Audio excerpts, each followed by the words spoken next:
for coming to celebrate the release of One Last Stop by Casey McQuiston, and happy Pride Month. So at any time during this event, you can click on the link in the chat to purchase copies of tonight's book on Politics and Prose's website. Your purchases come to the store at a difficult time for small businesses across the country. And so addition to growing your own library, a book sale helps us continue to host events like this, which are something we are very proud of. You can ask a question at any time by submitting a question in the Q&A box, which you can see in a button below near the bottom of your screen. Be sure to submit it in the Q&A box and not in the chat to make sure that the author sees it. And I'll waste no more time getting to the main event. So Casey McQuiston's One Last Stop is a magical, sexy, big-hearted romance where the impossible becomes possible as August does everything in her power to save the girl lost in time. Casey McQuiston is the New York Times bestselling author of Red, White, and Royal Blue. She writes books about smart people with bad manners falling in love. She was born and raised in Southern Louisiana and now lives in New York City with her poodle mix and personal assistant Pepper, who hopefully we'll see cross behind her on screen at some point. McQuiston will be in conversation with Talia Hibbert, the New York Times and USA Today bestselling British author who lives in a bedroom full of books. And she writes sexy, diverse romance because she believes that people with marginalized identities need honest and positive representation.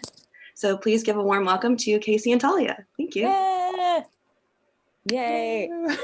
Thank you so much, Mia. And thank you, Politics and Prose, for having us. Yes, absolutely.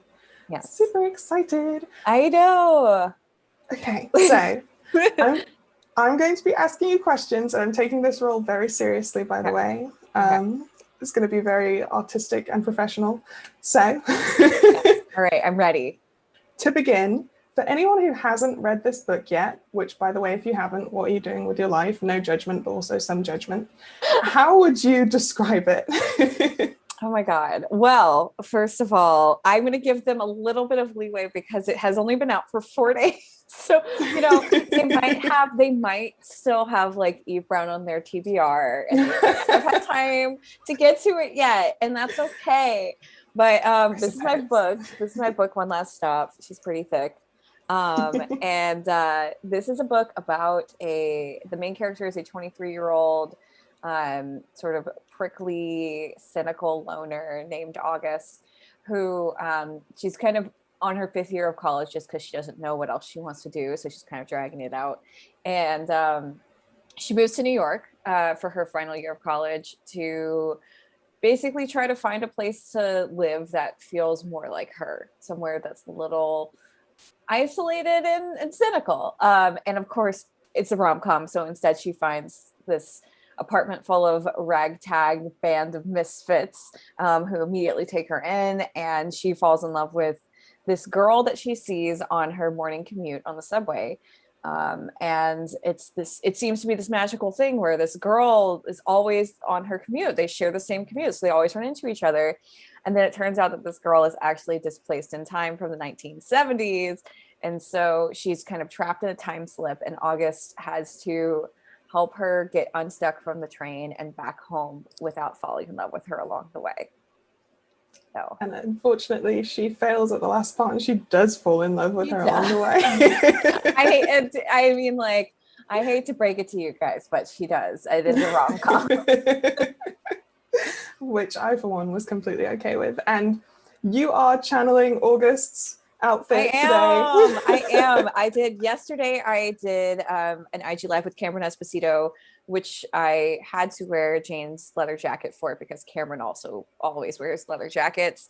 But today I was like, you know what? We have to give them both some love. So this is my August ensemble, although mine is just overalls, not a dress.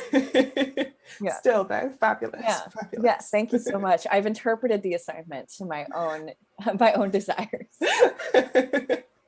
Okay, so the first thing I wanted to ask about this story, it brings together so many different threads. There is obviously the romance, which made my life, but we'll get into that more later. There's this sense of queer community with the roommates that August ends up with, who become such close friends. It feels like a very junior millennial experience in terms of her life path, housing, careers. There's gentrification with what happens with Billy's Pancake House where she works. And then there's queer history as we kind of unravel Jane's past. And then finally, there's the actual time travel bit, which I'm sure was pretty major as well. Yes. How did you come up with a book that involved so many different elements? What kind of birthed this idea? Well, it started very, very, I mean, not small because it was a big idea, but it started with one individual concept, which was um, literally just wanting to do a story about, like, a magical story about two girls falling in love on the subway. And I had done, so this is probably early 2018. And I had gone to visit my publisher for the first time in New York. And I spent a lot of time on the subway on that trip. And I kind of really was getting to know it.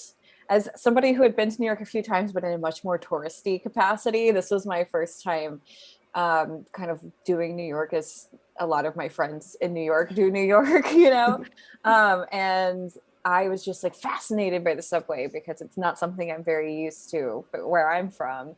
And it just felt really magical to me. And it felt really, you know, all of those moments where you cross paths with another person for like 5 seconds. Actually, the other day, I recently, for the very first time, had the experience of like getting on a train going one way and then doing something for a couple hours and then getting back on that train going the other way and seeing like a couple that I had seen before on the last.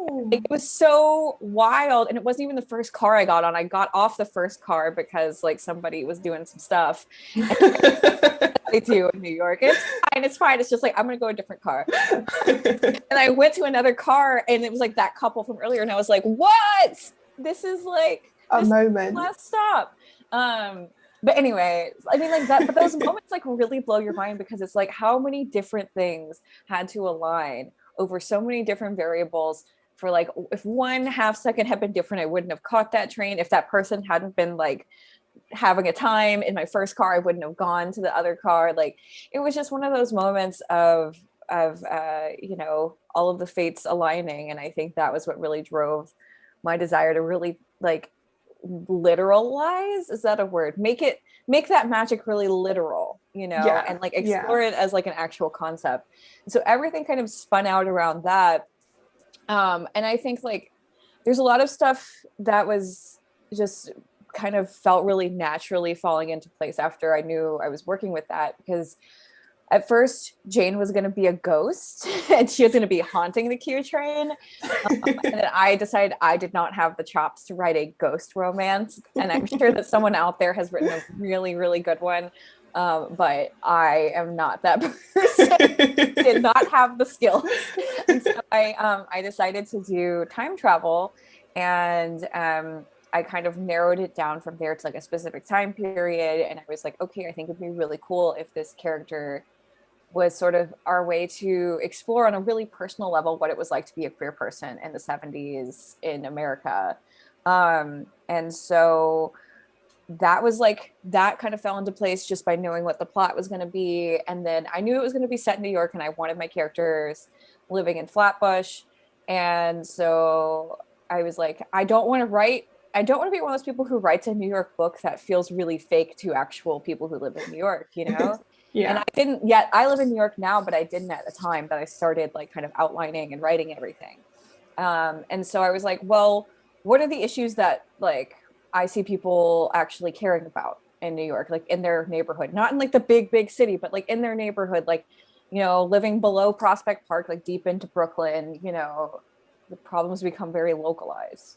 And so I wanted it to feel like it cared about that stuff, you know, and I wanted to like have characters who cared about that stuff.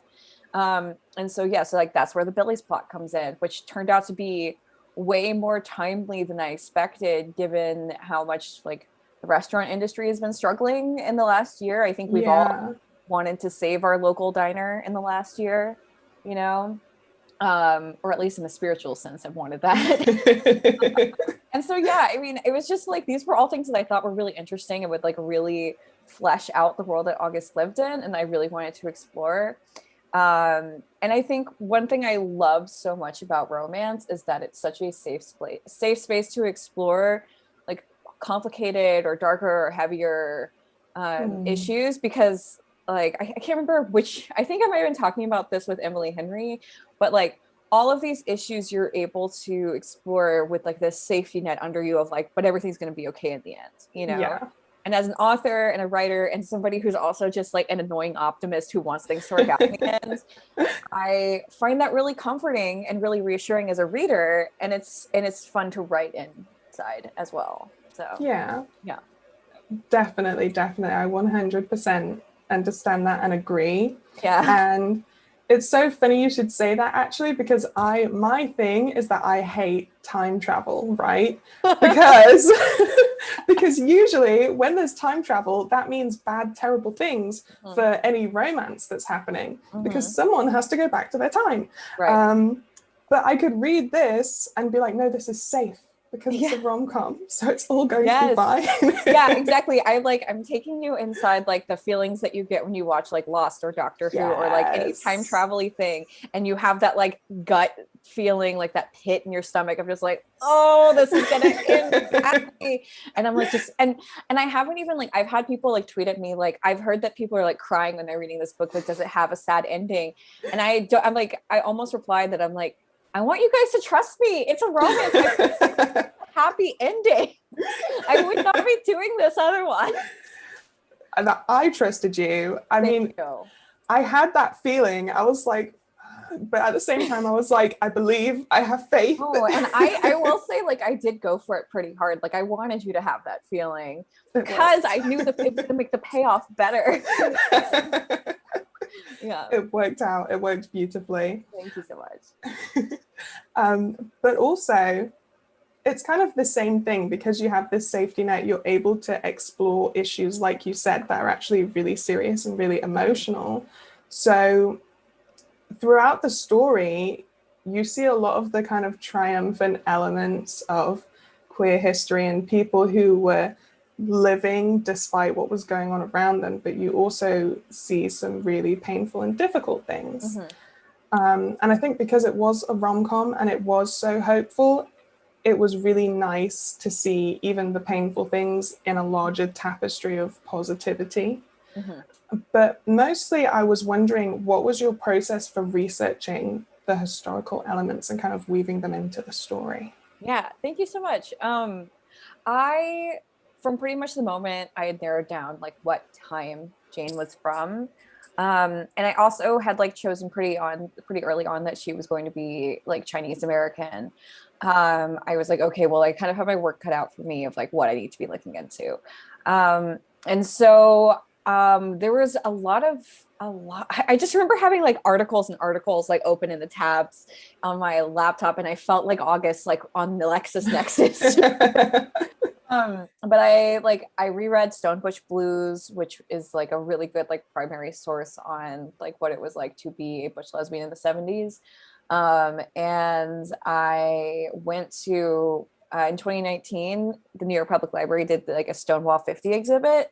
And it was like for the 50th anniversary of Stonewall, they had like all of these like original like artifact zines from like, or like flyers and all of this stuff that was like pamphlets and brochures and things, and like photographs and diary entries and journal entries. And I just went like, me and a bunch of like, it was summer of 2019. It was like me and a bunch of like old gay German tourists just like openly weeping in like a hall like in the New York Public Library.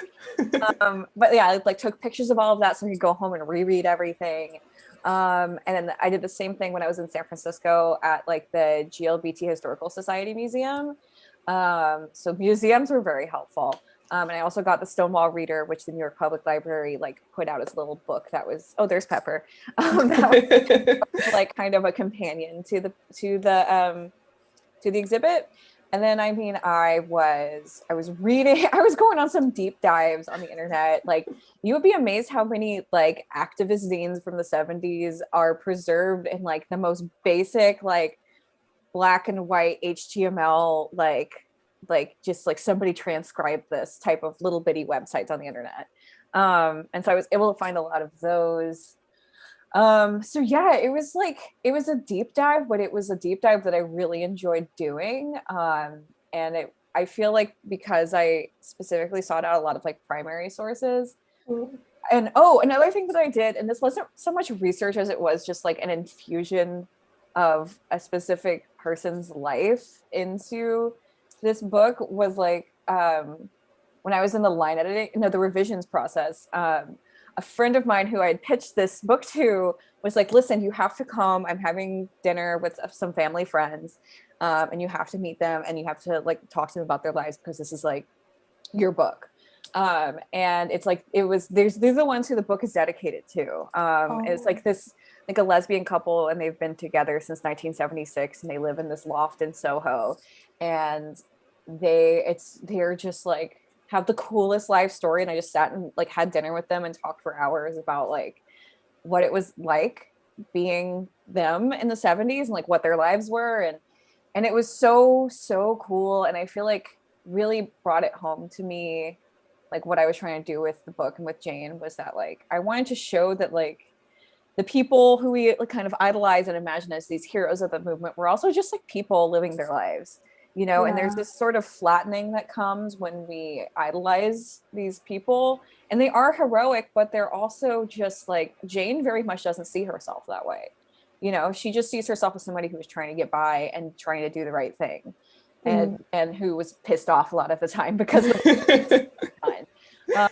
and like August, and it's okay for us to see her as heroic. August sees her as heroic. I think she should sometimes see herself as heroic, but I also really tried really hard to like have all those issues in there in a way that was not like Disneyfied or you know, like whitewashed or anything like that. Like I just wanted it to feel like it was something that she lived through, you know, and something that a lot of people did.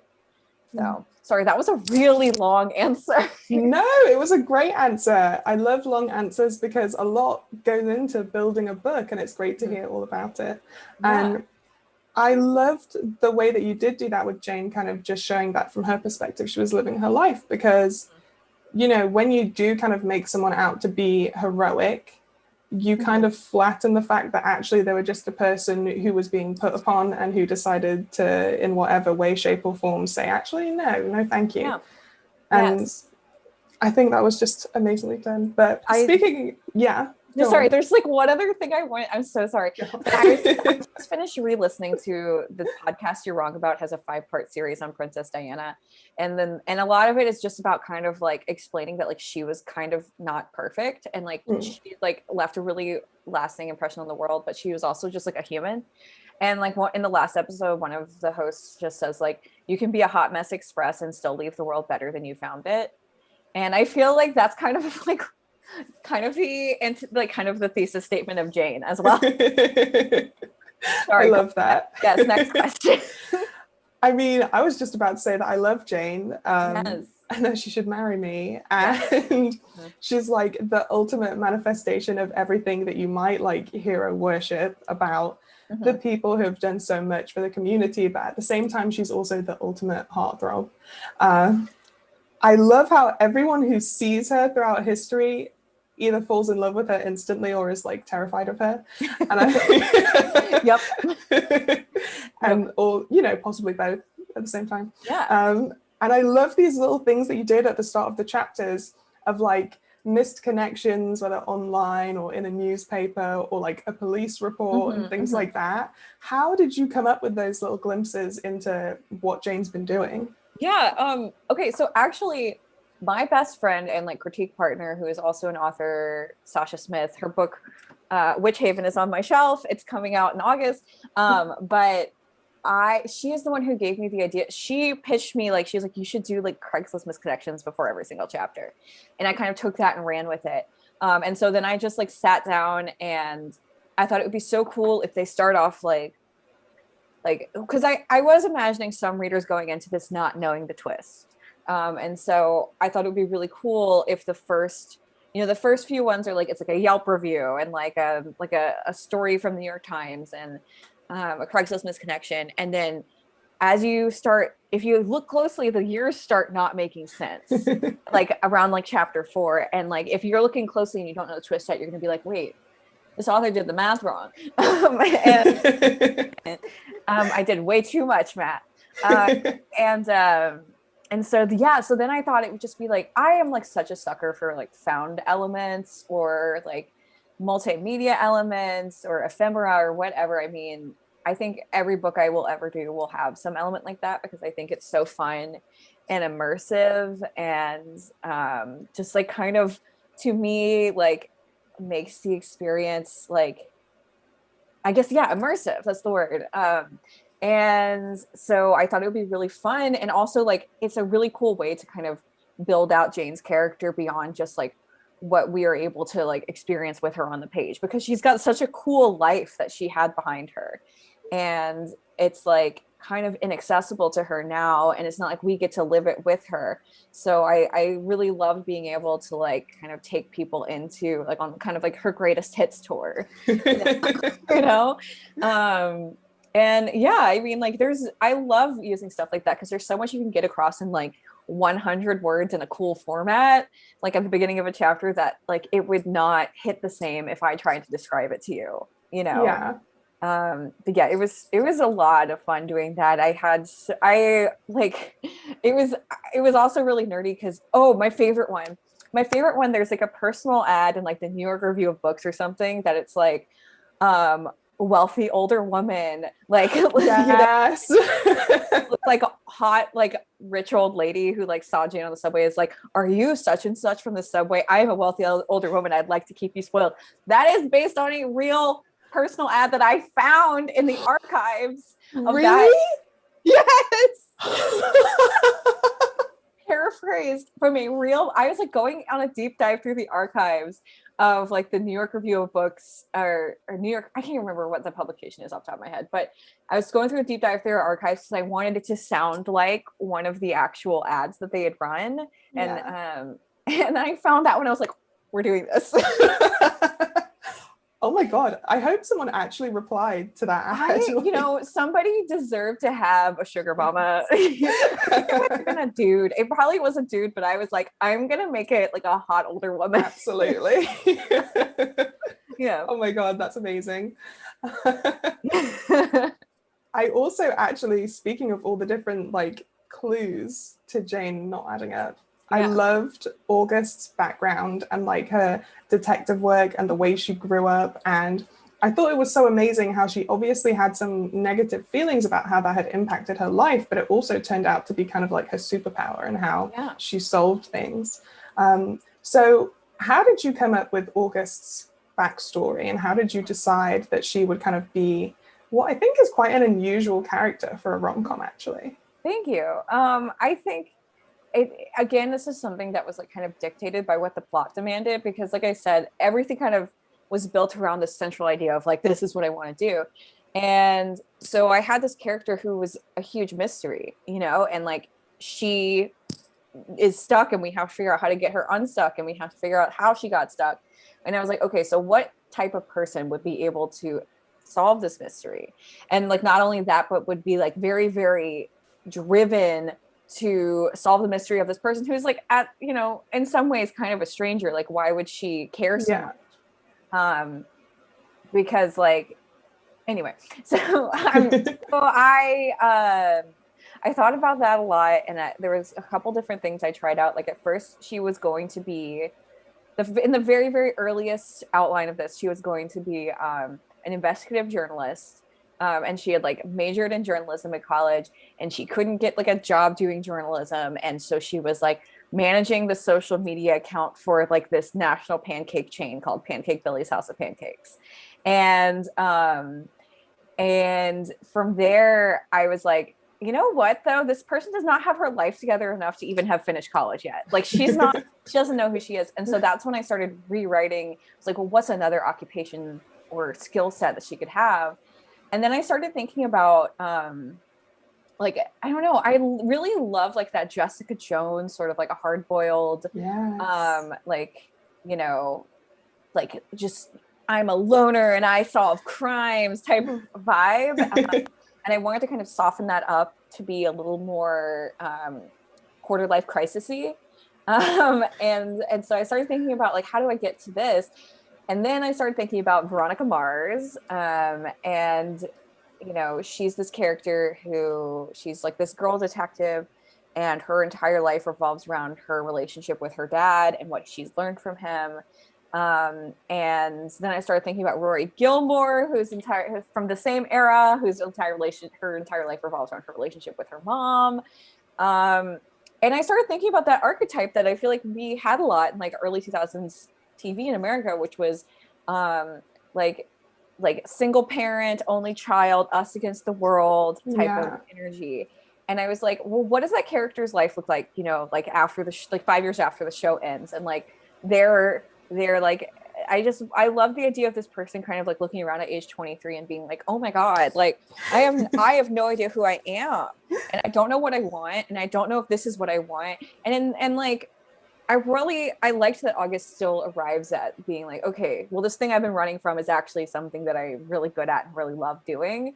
And I was rejecting it because I didn't know if it was my thing or my mom's thing. And then she finds her way to it being her thing, you know? And like sometimes, you know, when we hit 23, we have that moment of like, oh my God, am I just like my parents? And like August, I feel like goes through that realization and discovers that like she is a lot like her mom in some ways, but that's not necessarily a bad thing. You know, I think we take the best parts and we kind of make them into our thing, you know? Yeah, so that was August. And I also just like really built her around August and Jane. For both of them, I was building them around this idea that they are two people who like had never really had a home and like would find that in each other. You know, I know that like we say like you shouldn't like find there's Pepper again. Like you shouldn't like make a person into a home, but like I think that you can and that you should.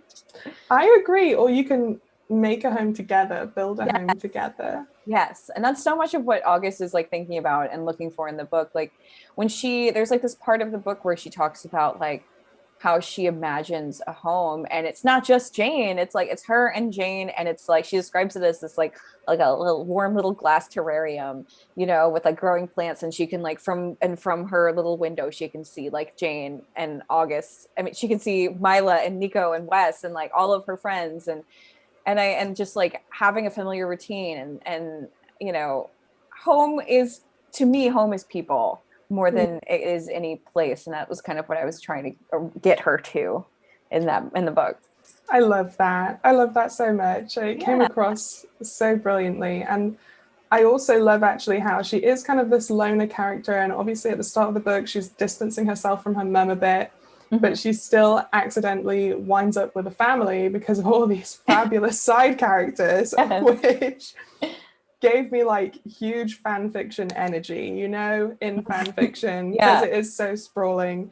Like all the side characters, all the friendships actually really mean something, and also the flavor, the intensity. It was like I would die for all of these people. Yes, I mean, I feel like I have so much love in my heart for when I read a romance, and I feel like I care as much about like the friendships as I do about like the central pairing. This is something I love about your books, because I feel like it's like the relationships between like the sisters and friends. Like I feel like I never want the reader to be like, oh, I have to like skim through like the scene where she's talking to her best friend. You know? And I think that's really hard to do in romance, like, because like, you know what they're here for. They're here for romance. And it's really hard to make your platonic stuff as compelling and as interesting to the reader. And so I have like so much admiration for romance writers who are able to do that, because it is hard. It is hard, but you nailed it. You nailed it. Thank you. I enjoy my supporting cast. I think they're a good time. Yeah. And I loved as well, I actually saw someone talking on Twitter about how it used to be a thing to have like a secondary romance in a romance novel, but it's not that common anymore. But I feel like you had 2 secondary romances at least. I did. Yeah. No, because there's Mila and Nico, who like, I really I loved the idea of having sort of like an established B couple, which I mean, perhaps goes back to like all of the years I spent watching How I Met Your Mother in the early 2000s with like Marshall and Lily. But I also think it's just like fun and grounding, and like there's so much you can do inside that dynamic. And I also think that I wanted August like I went through, to get a little personal for a second, I went through like a period of my life after a bad breakup where like I was kind of like third wheeling with a lot of my couple friends. And so many of them were people whose relationships I really, really admired. And it was really good for me to be around like a healthy relationship and have that like modeled for me by people my own age. And like kind of be like, oh wow, like I can aspire to this. Like I don't have to accept like anything less than this. And so I wanted August to kind of have that modeled for her in her friends, you know. That's so lovely. Yeah. And I think that romance actually does that as well, or it can do that, model those healthy aspirational relationships and say it's actually okay to aim for this and it's possible and you're not being ridiculous. And you should not settle. Exactly. You should not. You don't have to. Yes. Amazing. The other thing that I wanted to ask actually was the book, it is in, I'm so sorry, I'm losing all my technical terms. I'm supposed to know words, but I don't know words. It's a lie. But I love the way it was written. It is all in August's point of view. Yeah, like third, it's close third. That's it. It's third person, but it's present tense. Yes. That's what I was trying to say. Close third present. Yes, that's what it is. Which I love. And I'm sure you know, I'm sure people say this to you all the time. Like I rarely actually read that, especially in romance, but I love it. It was amazing. But I also loved how Jane was such a fully realized character from August's perspective. Like I really felt like I knew her. And even when August obviously didn't know what was going on, you had that amazing scene when Jane's like, am I on a date right now? And August is shocked to realize that Jane is into her and has been trying to drop hints. And I'm like, well, August, I knew that Jane was into you. We all knew. Oh my God. That was amazing. So how did you like portray Jane so crisply? Thank you. I mean, it was hard because like I wanted her to feel really real, but then I also really wanted to capture that feeling of like for the first 4 chapters of the book, she's walking around like having this friendly interaction with people. She has no freaking idea who she is. Yes. She's got no memories. So she's just like bebopping around, like kind of on like, sheer charisma. Yes. Which I think is amazing. And I love that about her. And so I wanted to capture like every time August asks her a question about herself, she like coyly, flirtatiously deflects it because she does not know the answer. And like, I love that like, it kind of does double duty as establishing her as this like, you know, kind of cocky, flirtatious, like, I feel like a lot of the like mood board for Jane, which I directly bitched in the book, like a lot of the mood board for Jane is like the dashing heroes of action movies. Yes. You know, like Brendan Fraser in The Mummy or like something like that. And so I wanted her to have that sort of like that like Indiana Jones Han Solo charisma, you know, like in this production played by a young Harrison Ford. And I wanted her to have all of that. And then also like you would have the sort of like sense in the back of your mind that you're like, there's something weird about this. Like she's dodging questions, you know? Yeah. And so like that was kind of a fine line to walk. And I also wanted to like, I wanted her to feel it was just like a tiny bit 2-dimensional at first, because I wanted to foreshadow that like she does not know who she is. And so like she's like this very, very singular person. And I had this very specific vibe I was trying to create for her. But I was also trying to like make it clear that she was operating at kind of a surface level, you know? And it's funny because like I have like somebody every now and then I will get like a complaint that's like, oh, it's like one-sided. Like August is just into Jane. And I'm like, I can tell you stop reading at chapter 4. I can tell you stop reading when August asks her on a date and Jane says no. It's because she literally has to say no because she cannot physically leave. She can't get off. Yes, and August is like, I've been rejected by the hottest girl. Never ask anyone on a date again. And Jane is like, man, I really would have liked to go to drinks with my crush, but I physically can't. What a bummer.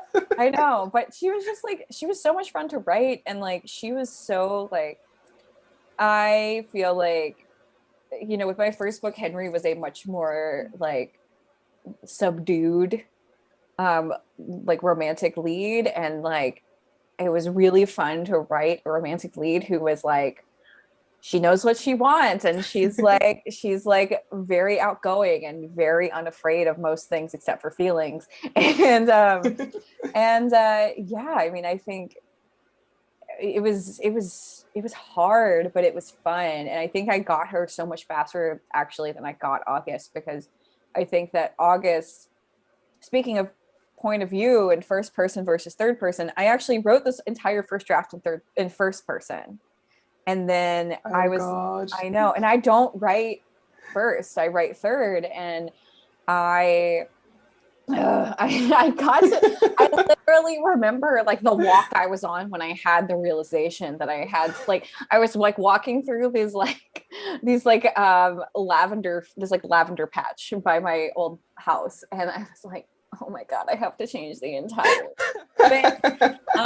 But it was just like, for me, I actually have a much harder time understanding a character in first person because I'm too close to them and I'm just looking at everything out, like from within them out, and I can't see like all the sides of them to like kind of encapsulate that character and figure out what they are all about.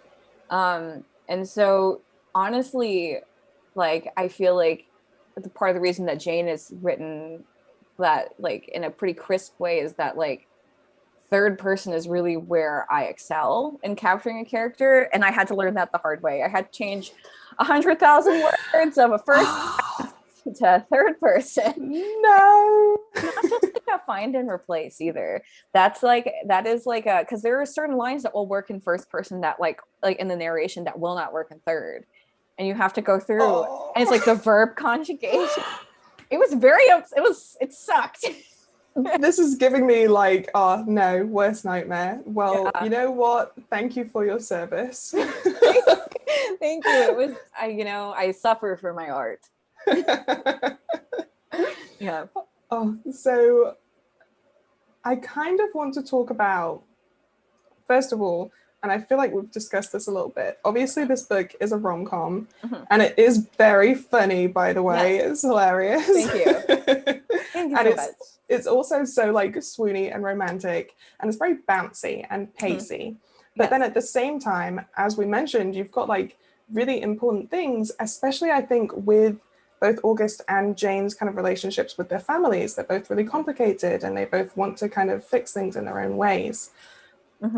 And that kind of made me think about what romantic comedies are doing lately, because I read a lot of rom-coms, and I've kind of noticed that they have changed from the rom-coms that I used to read, the last time they were trendy. And I feel like because it is, as we mentioned, so safe, people are really taking advantage of that safety net to do a deep dive on some of the most upsetting, like, emotional experiences. Yes. Oh my God, yes.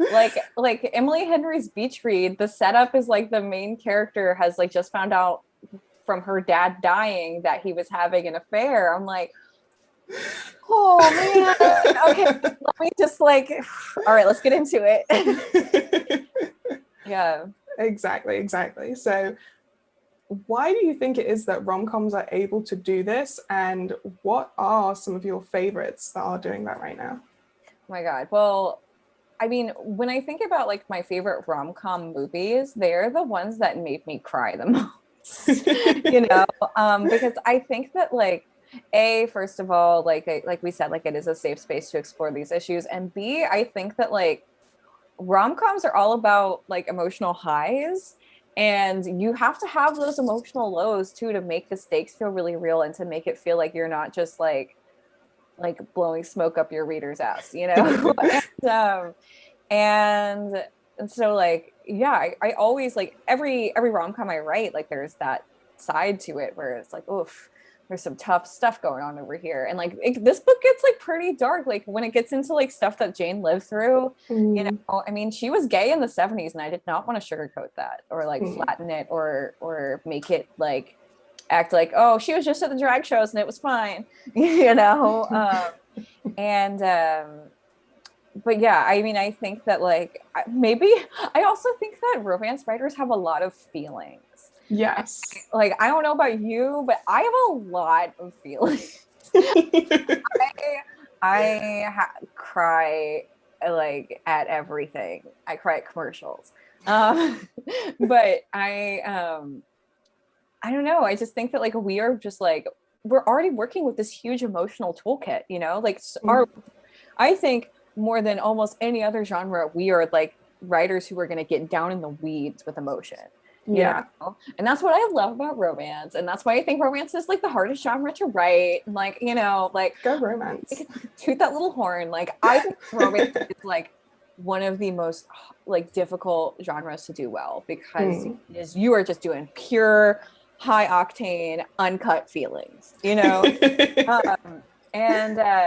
But yeah, so but I think that's like what also makes us really good at exploring those issues, you know, like those really heavy stuff like grief and loss and things like that. I mean, I think that, like I mentioned, Emily Henry is doing really good stuff with that.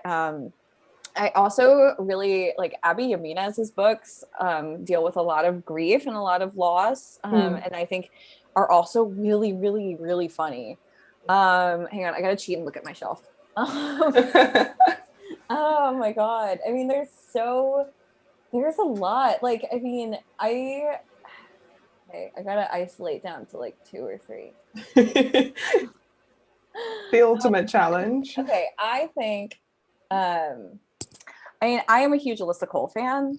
And I think that like Alyssa, I mean, even if it's not necessarily about like personal trauma, I think that Alyssa does a really good job of like of doing like really ambitious and successful like exploration of like serious issues, you know.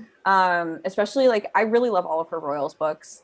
And I think that like her Royals stuff, like the level of world building she has done is bananas. Like she needs to be like, I mean, like she needs to not be writing anything but romance because that's what I want to read.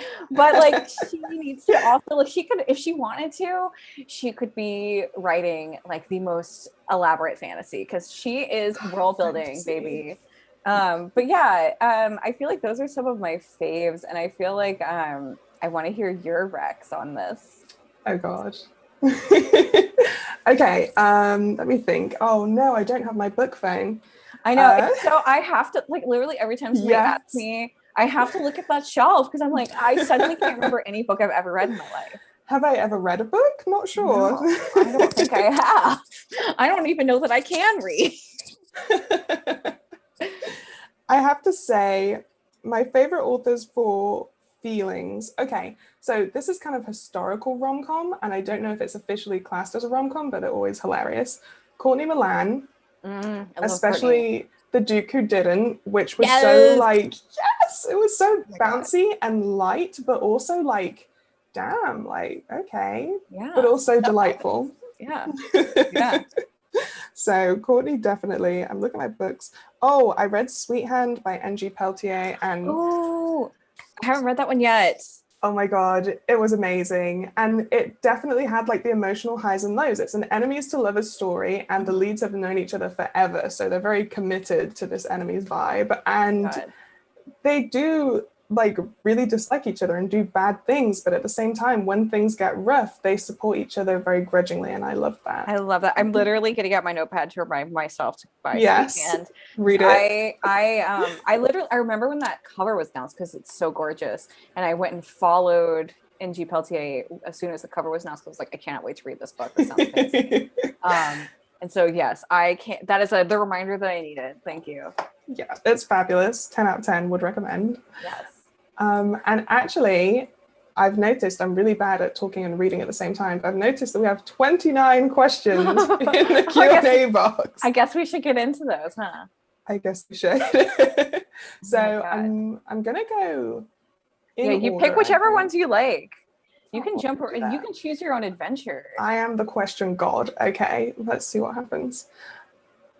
You already kind of mentioned this, but you both include themes of mental health in your books. How important do you see depictions of mental health in the romance genre? Oh my god, Talia, do you want to take this one first? I would love to hear your thoughts on this, actually.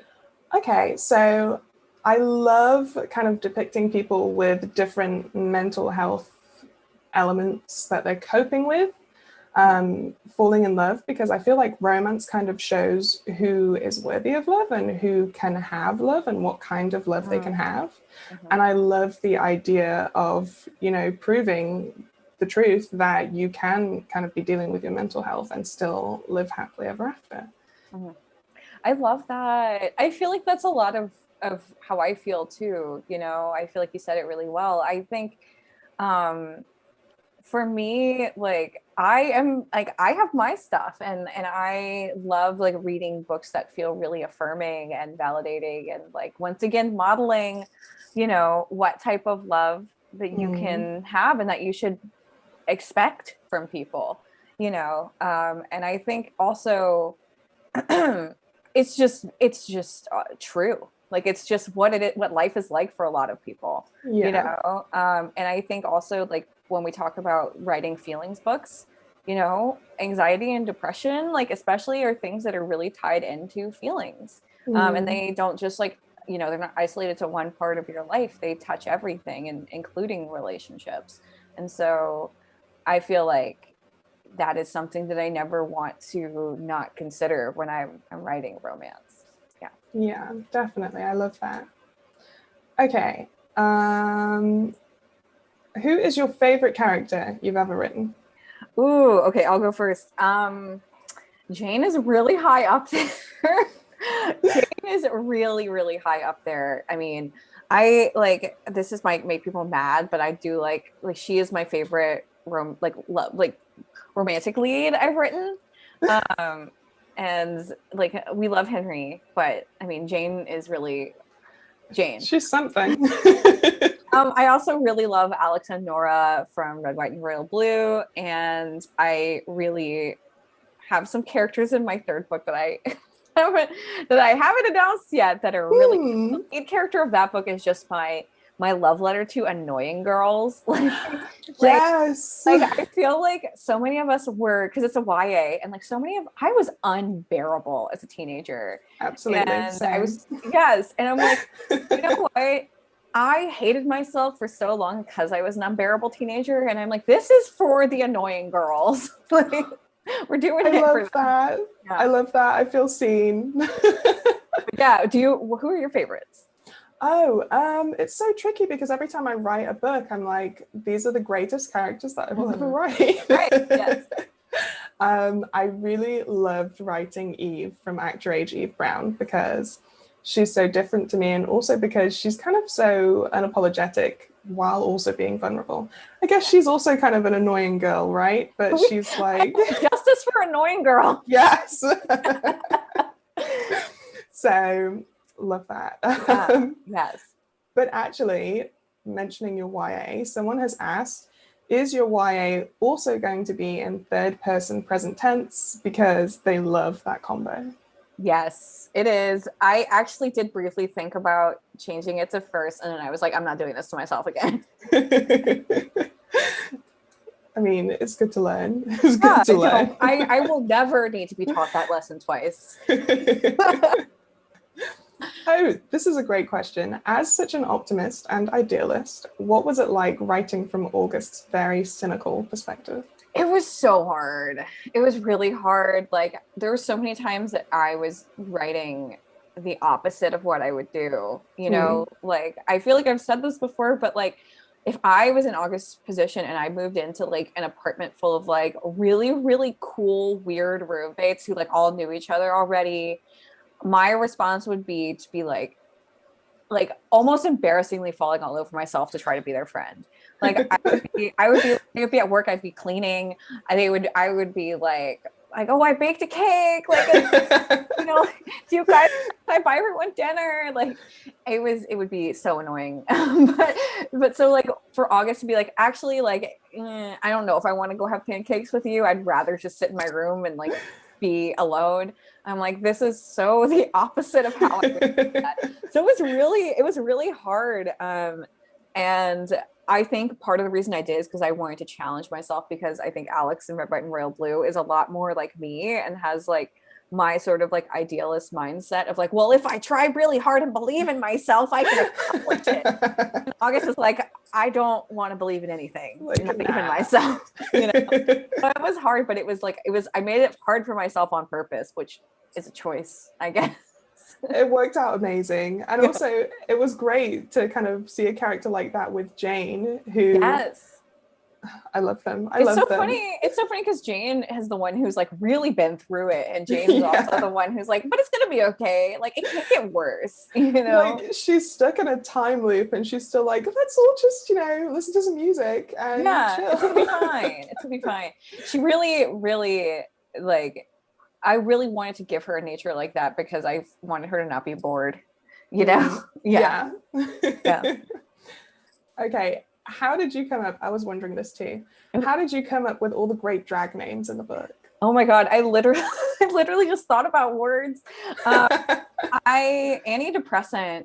I think it's because I was looking at a bottle of antidepressants. I feel like I always, because I used to watch a lot of Drag Race. And so I'm always like kind of thinking like, oh, because I remember one time, I hate to even mention this person, but I do remember our former president tweeted something about like, that had the phrase like with might and frankly power that you haven't seen before. And I was like, frankly power, that's my drag king. But like, I feel like I'm always looking for it. And so it's just like, when I needed a drag king, I just like went through my mental Rolodex of like famous man names. And then I was like, which one of those can I make into a dick joke? And that's when I got Bob Dylan. Amazing. And actually my favorite thing as well was that for a lot of American drag names, I have to say them in an American accent to get the joke. So there was one where they were called like Harry something. Vera Harry. Like, yes, Vera. And I was like, I don't understand. But then when I said it in an American accent, I was like, there we go. Yeah, I think, I had too much fun. Also, like so like Winfield's drag persona, Bomb Bombaclat, that was actually, I asked like one of my Jamaican friends, I was like, if you were a drag queen, what would your name be? And she named amazing. I was like, I gotta call in, I gotta phone a friend on this one. That was fabulous. Yeah. Okay. Which characters would you most trust looking after Pepper, and which would you never want to? Oh my God. I've never been asked a question like this before. Oh my God. Alex is not allowed. Actually, no, Alex is good with animals. Alex would be fine. I would not. Henry would be great because he has a dog and he's got nothing else going on in his life. He's not going out. He's just gonna stay home. I think that August would be very responsible but not enjoy it as much as Jane would. I think Jane would really have a fun time. Honestly, I don't think I write characters that I would not trust with a dog, but I feel like some of them have busier lives than others. And I would be like, I would like not want to ask Alex to watch my dog. So I'd be like, you have a lot on your plate right now. Traveling a lot, which is interesting. So fair enough. Yeah. That was a great question. Yeah. This is a good one as well. How do you work to maintain romantic tension between the main couple after they finally get together? And is this hard to write? Oh my God. I mean, I'm sure, Talia, I feel like you could speak to this as well because it is so hard to write. It's the worst part. It is really hard. And that's why you always have to have something that they're holding back from each other still. Like in Red, White, and Royal Blue, they were just holding back on like whether or not they were going to do this for real or if this was like just physical. And with August and Jane, like they were holding back on like addressing the fact that like their relationship was inherently doomed. You know, they're both just like, we're just never going to talk about it. Everything's fine. We'll cross that bridge when we get there.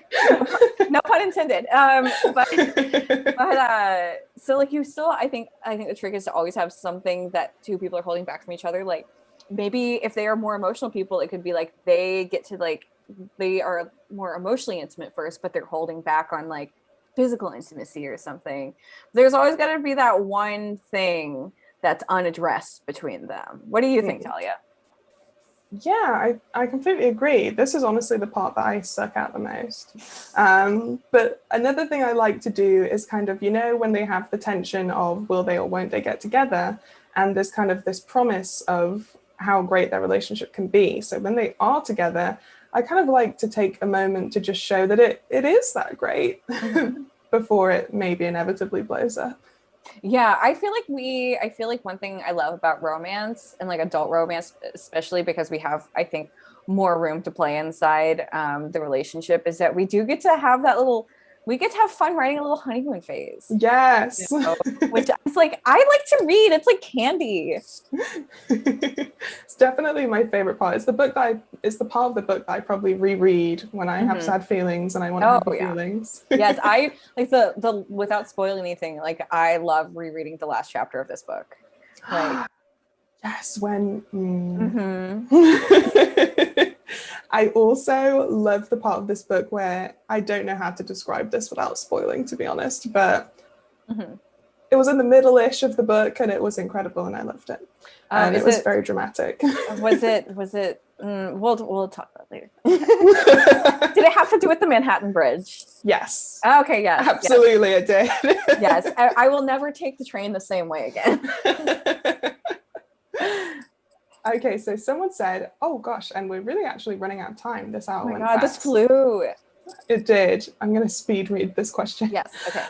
What is your favorite quality about both August and Jane? And they also said that they love both of your books so much and they're about to reread and annotate One Last Stop. Oh my God. Every time I see somebody with like do you have this feeling too where you see somebody with a copy of your book that has like sticky tabs and you're like, I want to see. Yes, and you're like, what? What is that? What did you tab? I want to know so bad. But my favorite quality of August is that I think that she's just like secretly really, really fiercely dedicated to people. Like she wants to act like she doesn't like care about others and she doesn't need anybody else. But when she lets somebody in, like she is like completely ride or die, you know? And I love that about her. And I think that's why she guards it so fiercely. And like, she has this line where she says like, there's a well in her chest and she doesn't know where the bottom is. Like, that's how she loves. And I love that about her. And I think she's very self-aware of it and very afraid of it. With Jane, I think I just love her. Like she has this nature that a lot of butch lesbians I know have, which is just like making like every environment they're in feel more safe. And she's got this like confidence to her that's also like a very gentle like reassurance. I feel like a lot of what I was writing was just like an ode to all of my butch lesbian friends who I love so deeply, and like, you know, and they just this sense of just like, oh, everything's gonna be okay because Jane's here, you know. Yeah. Oh, I love that. Yeah. So thank you for those questions, guys. Those were fantastic. And thank you so much, Talia. You were a dream partner. Thank you. Well, thank you for being so fabulous and fascinating and for writing this book, which I love. Yeah, thank you guys so much. That was a wonderful event. That was so interesting to listen to and hear you guys like fangirl over each other's books. Yeah. We mutually stand. Yeah. Yeah, that was great. And thank you to everyone who watched and tuned in and submitted questions. Thank you to everyone who has purchased a book through PNP. That's what allows us to continue putting on events like this. We can't host these events without people buying books, so please support both of our lovely authors. And Morgan, our events person, put the links in the chat if you want to click and buy on our website.